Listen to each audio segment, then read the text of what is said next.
Bonsoir à tous, merci de nous rejoindre dans Intégral Week-end. Actrice, chanteuse, écrivaine, réalisatrice, journaliste, préfète et militante, elles sont 100 à interpeller directement le président de la République aujourd'hui dans le JDD pour le pousser à agir contre les violences sexuelles visant les femmes. Après le temps de l'émotion qui a suivi l'affaire Weinstein, voici le temps de l'action.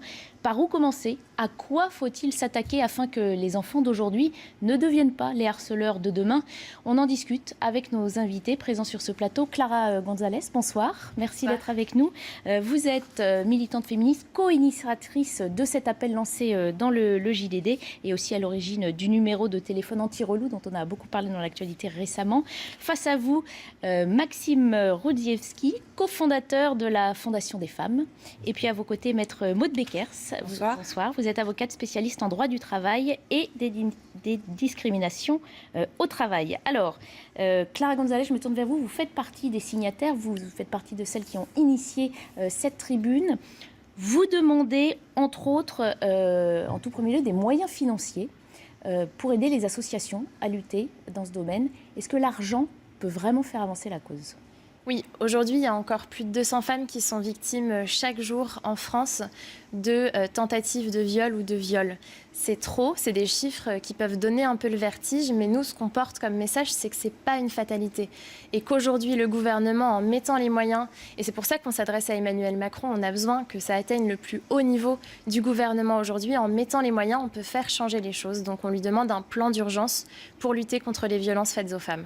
Un plan d'urgence, vous évoquez aussi un parallèle avec ce qui a été fait en matière de sécurité routière et vous demandez aussi une campagne de prévention nationale. Vous pouvez nous en dire plus ? Exactement. En fait, on ne change pas les habitus de la société, on ne change pas les comportements si on ne s'attaque pas au sujet sociétal dont on parle sur plusieurs points de vue. Donc il y a l'éducation, c'est pour ça qu'on demande à la mise en place d'un brevet de non-violence à l'école, comme on l'a fait avec la sécurité routière, c'est-à-dire apprendre aux enfants concrètement ce que c'est que l'égalité et pourquoi c'est important de lutter contre les violences et à les identifier. On demande une campagne de sensibilisation et on invite le président de la République à venir prendre la parole à une heure de grande antenne pour expliquer pourquoi il met en place ce plan et cette campagne de sensibilisation. On lui demande la formation des professionnels qui sont en contact avec les femmes victimes de violences, aussi bien magistrats, policiers et enseignants que dans les entreprises où c'est très très important parce que les violences aujourd'hui sont partout. On va y revenir évidemment un petit peu plus loin dans ce débat. J'ai envie de vous demander à vous votre réaction par rapport à cette tribune et à ce qui est demandé au président de la République. Je crois que cette tribune, elle est évidemment la bienvenue parce qu'aujourd'hui, il y a des lois, on le dit peu, mais il y a beaucoup de lois, beaucoup de textes qui déjà encadrent et permettent en théorie aux inégalités de se réduire en France. Mais malheureusement, ces textes sont peu appliqués, donc tous les moyens sont bons pour que la société se mobilise. Et cette tribune, ce qu'elle dit surtout, c'est ce que vous disiez tout à l'heure, maintenant, à quelle étape on passe? Quelle est la vitesse 2? Ouais, on a beaucoup parlé de cette affaire Weinstein et c'est bien parce qu'elle a libéré la parole, mais elle concerne un monde donc, qui est Hollywood, qui est un certain monde. Ce qu'il faut comprendre, c'est qu'en fait, aujourd'hui, toutes les femmes de toutes les couches, de toutes les classes sociales sont concernées par les violences. Qu'aujourd'hui, on a des cas de harcèlement à la Fondation des femmes qui, on nous les remonte et qui sont extrêmement fréquents. Et d'ailleurs, il y a beaucoup plus de témoignages maintenant qui arrivent depuis que cette parole s'est dédiée. Donc évidemment que toutes les initiatives sont positives pour que la société réagisse. D'ailleurs, les femmes, mais aussi les hommes, puisque c'est collectivement qu'on arrivera, et j'espère, à faire bouger un peu les mentalités dans ce pays. Ça aussi, la situation des hommes aussi dans ce débat est un thème qu'on va aborder un petit peu plus loin. Maître Maud Beckers, oui, votre point de vue là-dessus. On demande de l'argent, on demande une campagne de sensibilisation. C'est essentiel pour vous? Oui, tout ça est essentiel, mais ce qui est également extrêmement important et qui était visé également dans la pétition, c'est les mesures qu'on va prendre sur le milieu du travail pour faire en sorte que les femmes qui sont victimes sur le lieu de travail ne perdent plus leur emploi. Et il y a en effet une des dispositions de la pétition qui est de prévenir le harcèlement sexuel et de faire en sorte que les femmes ne perdent pas leur emploi. Mais il faut savoir que déjà dans la loi, il y a une obligation de prévention et une obligation de protéger les femmes qui sont victimes de harcèlement sexuel. Le problème, c'est que rien n'est fait actuellement, et les ordonnances Macron ne vont pas du tout non plus dans ce sens-là, pour permettre aux femmes de pouvoir conserver leur emploi. Je donne quelques exemples très rapidement. Très bien, oui, exactement. Non, des exemples très prenez rapidement. votre temps, on a envie de comprendre. Nous sommes en effet dans une ère où on parle de beaucoup sécuriser les relations professionnelles, mais malheureusement, on sécurise beaucoup les entreprises plutôt que les salariés dans le monde du travail. Et les ordonnances Macron sont un très bon exemple de ce qui va se passer pour les salariés en règle générale, mais pour les femmes notamment. Plusieurs exemples. Il est évident qu'il faut favoriser la parole des femmes. Il y a un interlocuteur qui est naturel dans l'entreprise pour favoriser la parole, ce sont les délégués du personnel et ce qu'on appelle le comité d'hygiène et de sécurité. Ce comité d'hygiène et de sécurité va disparaître avec les ordonnances Macron. Il n'y aura plus de comité d'hygiène et de sécurité pour pouvoir recueillir la parole des femmes et donc plus d'élus du personnel spécialisés dans les violences faites aux femmes au travail. Est-ce que dans la réalité, c'était vers ces gens-là que les femmes de plus en plus se tournaient dans nos dossiers, plutôt qu'un collègue ou un hiérarchique? De plus en plus dans nos dossiers, les élus du personnel étaient formés et pouvaient faire face à ça. Il y a également aussi une importance d'enquête au sein de l'entreprise. Et qui est l'enquêteur naturel actuellement? C'est l'inspecteur du travail. Or, nous assistons, avec la réduction des budgets, à une casse de l'inspection du travail véritable. Entre 2009 et 2017, il y a quand même 18% de moins d'effectifs de l'inspection du travail. En région Île-de-France, il va y avoir d'ici janvier 2018 10% de suppression de postes encore, alors que c'est l'enquêteur naturel, celui qui peut aller interroger les salariés dans une entreprise pour vérifier que les femmes sont victimes de violences sexuelles. Donc déjà, suppression du CHSCT, baisse des effectifs de l'inspection du travail, et maintenant, il faut aussi, pour que les femmes parlent, qu'elles sachent qu'elles vont être entendues et qu'il y aura des sanctions. Or, les sanctions dans l'entreprise aujourd'hui apportées à un employeur qui viole le droit, qui va licencier une salariée parce qu'elle a révélé des faits de harcèlement sexuel, aujourd'hui la sanction est de 6 mois. 6 mois de salaire minimum, aujourd'hui ce n'est rien. En 2014, il y a une modification de loi qui a été proposée pour doubler ce plancher de 6 mois et faire en sorte que les salariés puissent avoir des rappels de salaire en plus conséquents. Cette introduction dans la loi en 2014 a été supprimée par le Conseil constitutionnel pour un problème de forme et n'a jamais été réintroduit. Donc pour vous, ce n'est pas l'argent qui va, par exemple, ce ne sont pas des... Il y a les deux. Les moyens financiers sont une solution. Les moyens financiers dans les associations qui s'en occupent, les moyens financiers donnés au service de l'inspection du travail, les moyens financiers donnés à la justice pour que la justice arrête de statuer en 4 ans sur des procès comme ça. Je suis en instruction dans un dossier depuis 8 ans. Sur un dossier de harcèlement sexuel au travail. Des moyens, évidemment qu'il en faut des moyens, mais également savoir que c'est les employeurs aujourd'hui qui peuvent protéger les femmes victimes de violences sexuelles au sein de l'entreprise. C'est là qu'on peut agir. Et la prévention, c'est une chose, mais il faut également sanctionner les employeurs qui violent la loi. Or, nous sommes dans un climat à l'heure actuelle où on pense à sécuriser les employeurs et non pas leur faire prendre conscience que quand ils violent la loi, il faut qu'ils soient sanctionnés. C'est vrai que cette idée de formation auprès des professionnels, elle paraît essentielle. Quand on a entendu dans les semaines passées ces témoignages de femmes qui se sont plaintes à leur supérieur hiérarchique, qui ont couvert. Il y a un cas dans un média où effectivement la chaîne est au courant, le syndicat de la profession l'avait dénoncé, tout le monde a couvert. Donc, c'est 75% des cas de harcèlement se passent au travail et dans 70% des cas, ces faits ne sont pas remontés à la hiérarchie. Donc voilà, ces chiffres sont éloquents, tout est dit. Ça, ce sont les comportements qu'il faut amener à changer. Absolument, alors. Et on parlait de la loi, on parlait des moyens financiers, mais déjà il y a un truc tout simple, c'est qu'un collègue de travail, et d'ailleurs souvent les hommes pourraient faire ce geste de solidarité de manière un peu plus proactive, et aujourd'hui c'est un peu poussif, mais ces hommes, quand ils constatent, et c'est quotidien, on le sait très bien, à la machine à café ou en arrivant au bureau, des remarques sexistes sur une femme dégradant, doivent maintenant se désolidariser de ces paroles, parfois même de ces gestes, puisqu'il y a des cas de harcèlement, voire d'agression sexuelle dont certains hommes sont les témoins. Il faut absolument que cette solidarité entre femmes et hommes s'opère, puisque sinon les choses, à mon avis, stagneront. Est-ce que les récents événements vont dans ce sens-là? Est-ce que, autour de vous, vous le constatez? Est-ce que les hommes ont envie de jouer ce rôle-là, sont prêts à le faire? Ce qui est sûr, c'est qu'on commence à avoir des témoignages, même si on est encore très très loin du compte, mais on commence à avoir des témoignages de femmes qui disent ça commence un tout petit peu, notamment dans les médias, moi j'ai eu des retours, ça commence un tout petit peu à changer, on est encore très très loin du compte.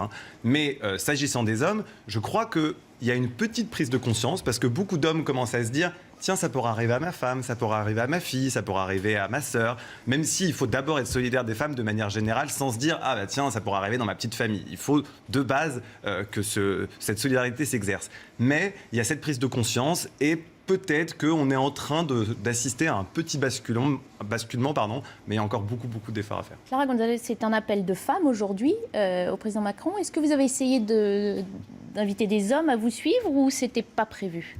Alors, les hommes sont vraiment invités à aller signer la pétition aujourd'hui en ligne. Donc, elle est accessible sur le site unefemmesur2.fr. Tout le monde est invité. Je pense que cette lutte, elle ne se fera pas sans les hommes. En fait, elle ne se fera pas sans l'ensemble des citoyens et des citoyennes de la République, notamment si on s'adresse au président. Je pense que ce que Maud Beckers disait un petit peu plus tôt met en évidence 2 choses. D'abord, il y a un continuum des violences, c'est-à-dire il y a une continuité. Aujourd'hui, dans l'ensemble de ces phénomènes mis bout à bout, en fait, montre bien que ce ne sont pas des phénomènes, ce ne sont pas des faits divers, c'est un mouvement général et cela constitue l'ensemble des violences contre les femmes. Et puis la deuxième chose, c'est que tout le monde a un rôle à jouer. Les employeurs, les salariés, les enseignants, les gendarmes, les policiers, les magistrats, tout le monde, tous ensemble, on a un rôle à jouer. Maintenant, par exemple, sur la question de la formation, elle est obligatoire depuis 2014 pour les professionnels, par exemple, de la justice. Mais où est-ce que ça coince ? Ça coince sur la question des moyens et la volonté politique. C'est pas parce que la loi, elle dit que dans la réalité, ça se passe comme ça. De la même manière que c'est pas parce que la loi, aujourd'hui, elle condamne fermement le viol, le harcèlement sexuel, vous le disiez, 8 ans sur un dossier. Enfin, je veux dire, c'est pas parce que la loi, elle dit que ça doit être condamné que dans les faits, c'est condamné. La loi n'est pas appliquée, c'est ce que vous... Exactement. dites. La loi, elle existe. On a un arsenal législatif qui est très, très bon. Et d'ailleurs, c'est très bien que Marlène Schiappa aussi continue à initier des procédures de réforme législative pour qu'on ait des débats au Parlement. C'est vraiment intéressant qu'on débatte de ça, notamment au Parlement. Mais maintenant, il faut la volonté politique et il faut l'argent pour que cette loi, elle puisse être appliquée et que les femmes victimes de violences, elles aient accès à la justice. Je reviens à la situation des hommes avant qu'on justement on aille un peu plus loin sur maintenant les actions à mener et où les mener. Toutes ces affaires, évidemment, récentes font avancer la cause et c'est aussi, évidemment, tout le monde est d'accord, une bonne chose. Est-ce que ça ne favorise pas non plus un climat maintenant permanent de suspicion vis-à-vis des hommes ? Alors, qui pourrait... Ouais. Non, mais on pose la question entendu parce ça. que je ne sais pas si autour de vous en avez entendu parler. Bien sûr. Oui, non, en fait, on entend beaucoup. Mais ce qui est une bonne chose, certains hommes pourraient être poussés à agir au nom de ça. Tout à fait. Mais juste, il faut Est-ce que c'est dire une chose exagéré ? très claire. Voilà, c'est qu'il y a beaucoup d'hommes qui sont venus nous voir en nous disant on ne va plus pouvoir draguer, on ne va plus pouvoir aller voir, on ne peut plus s'adresser à une femme, etc. dans le métro, enfin je sais plus. Bref, on prend comme prétexte et cette formidable libération de la parole pour dire on est encore nous les hommes en train de nous brider, etc. En fait, il y a un mot qui résume tout et qui est très simple, c'est le consentement. Donc entre 2 personnes consentantes, on peut tout faire, y compris draguer. Mais si au bout d'une fois, une femme dit non, c'est non. Donc quelque chose de très simple, un exemple concret, un cas de harcèlement au sens pénal. Un homme qui tous les jours à la cantine, par exemple, va faire du pied sous la table à une femme parce qu'il considère que voilà, c'est sa proie, il faut qu'elle cède. C'est déjà du harcèlement et c'est un délit et c'est de la prison au bout. Donc non, on n'est pas en train de transformer la société. Les hommes et d'ailleurs les femmes aussi vont pouvoir continuer et heureusement à se draguer, à s'approcher. Mais on est juste en train de dire que depuis des années, il y a des situations de harcèlement dans les entreprises, dans la rue, comme la ministre le rappelle souvent. Et en fait, aujourd'hui, les gens se disent « Ah oui, c'était du harcèlement, c'était une agression. Une main aux fesses, une main sur les seins, une seule fois, c'est déjà une agression sexuelle. » Maître Beckers, oui, non, mais j'ai envie d'ajouter également que la lutte contre le sexisme profite également à beaucoup d'hommes. Parce que beaucoup d'hommes ne s'inscrivent pas non plus dans une volonté de domination des femmes. Et beaucoup d'hommes, et je pense notamment aux jeunes garçons qui sont en construction de leur identité masculine, souffrent du fait que l'identité masculine, la virilité, passe par la domination de la femme. Et je pense notamment à ce qui doit être fait dans les collèges. Il y a, ou au niveau de l'éducation, il est quand même assez dingue de constater qu'un jeune garçon va penser qu'en forçant une fille, par exemple, à l'embrasser, il va asseoir un certain critère de séduction ou une certaine virilité qui sera reconnue des autres. Il faut penser qu'il y a beaucoup d'hommes qui souffrent actuellement de l'image qu'on veut leur coller, qui est que pour pouvoir être reconnu en tant que... Pour être un homme, il faudrait imposer des relations sexuelles ou il faudrait imposer une domination masculine. Beaucoup seraient... libérés, je pense, aujourd'hui par le combat que mènent les femmes. Alors justement, allons plus loin. Maintenant, si on veut changer les choses pour, j'ai envie de dire, pas juste le mois qui vient, les générations qui viennent, à quoi faut-il s'attaquer ? On a parlé de la formation d'entreprise, ça paraît évident. Si on redescend, ça passe par évidemment, l'école, l'éducation. l'éducation, la famille aussi. La subvention, et puis la prévention à l'échelle nationale. Les formations à l'école, dès la petite école ou au collège. Il y a 30 ans, quand on s'est rendu compte que la sécurité routière faisait 30 000 morts sur les routes, on s'est dit qu'il y avait un petit problème de mortalité sur les routes. On s'est dit qu'il fallait faire changer les choses. Et en 30 ans, on a réussi à faire baisser ces chiffres par 4. Nous, ce qu'on dit et ce qu'on demande, c'est qu'on investisse le même niveau de volonté politique sur la question des violences faites aux femmes, les mêmes moyens, c'est-à-dire de l'argent, de la subvention, de la prévention à l'école et par exemple la mise en place d'un brevet de non-violence sur le même modèle qu'on a mis en place un brevet de sécurité routière à l'école. On a mis des enfants sur des vélos, on leur a expliqué comment respecter les feux rouges. Et c'est pareil, il faut expliquer aux petits garçons et aux petites filles que le consentement, qui est un peu le point clé de la question des violences contre les femmes, est important, il doit être respecté, et de faire avancer la société sur ces sujets. Sur ce qu'on disait un peu tout à l'heure, la honte doit changer de camp. Ça, c'est quelque chose qu'on a beaucoup entendu, mais la peur aussi, elle doit changer de camp. Et je pense que c'est un peu ce qui est en train de se passer. Il n'y a pas de suspicion permanente, non. En revanche, que les personnes qui ont agressé, qui ont harcelé ou qui ont violé aujourd'hui aient peur, c'est bien, et je dirais même c'est normal, et c'est comme ça qu'on va avancer vers une société d'intolérance aux violences faites aux femmes. Changer les mentalités, ça prend du temps. C'est-à-dire que si on investit les écoles, on va dire, dans les années qui viennent, qu'on poursuit au collège, au lycée, Oui, mais vous savez, l'éducation aux inégalités entre les sexes fait partie du programme et des obligations de l'éducation nationale depuis des décennies. Décennies. Vraisemblablement, il y a des failles. Oui, mais il y a quelques années, par exemple, la ministre de l'époque, Najat Vallaud-Belkacem, avait souhaité introduire les ABCD d'égalité. On en avait beaucoup parlé. Et en fait, tout le monde s'était un peu excité autour de ce programme, mais il ne faisait qu'appliquer les textes existants, puisque l'inégalité, je le répète, entre les femmes et les hommes fait partie des obligations. Il n'y a pas que l'école, il y a aussi les familles. Et les familles aussi se rendent compte aujourd'hui qu'elles ont leur rôle à jouer.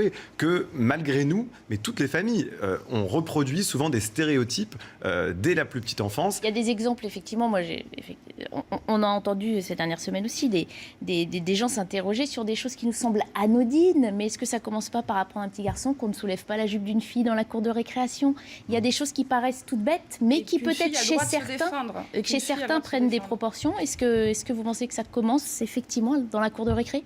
Oui, puis même déjà soulever une jupe de fille dans la cour de récréation, c'est déjà aller assez loin dans l'intégration de stéréotypes sexistes. Ça arrive tous les jours de façon anodine. Mais justement, le seuil d'intolérance est en train de se déplacer un petit peu. Et il faut former les professeurs et les instituteurs et les institutrices, parce que justement, pourquoi aujourd'hui on tolère qu'un petit garçon soulève la jupe d'une fille? Pourquoi on tolère qu'un petit garçon fasse un bisou? La société pense que ce n'est pas grave. Et que voilà. On pense que c'est pas grave. Et si on met en place ce plan d'urgence et si on met en place des campagnes de prévention, peut-être que toute la société, petit à petit, va intégrer que déjà, c'est pas parce que c'est mineur que c'est pas grave.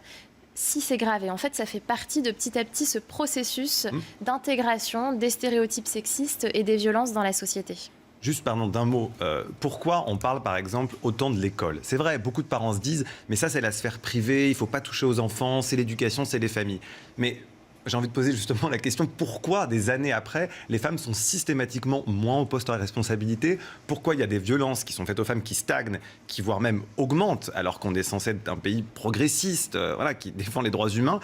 Justement parce que dès l'enfance, ça ne change pas. Vous prenez une cour de récréation, le fait que les petites filles sont très souvent, et on en a tous fait le constat, souvent le long des murs, vous savez, et que les garçons occupent tout l'espace parce que ils jouent au foot, il faut qu'ils se défoulent. Oui, parce que les garçons, eux, ils ont besoin de se dépenser, pas les petites filles, c'est bien connu.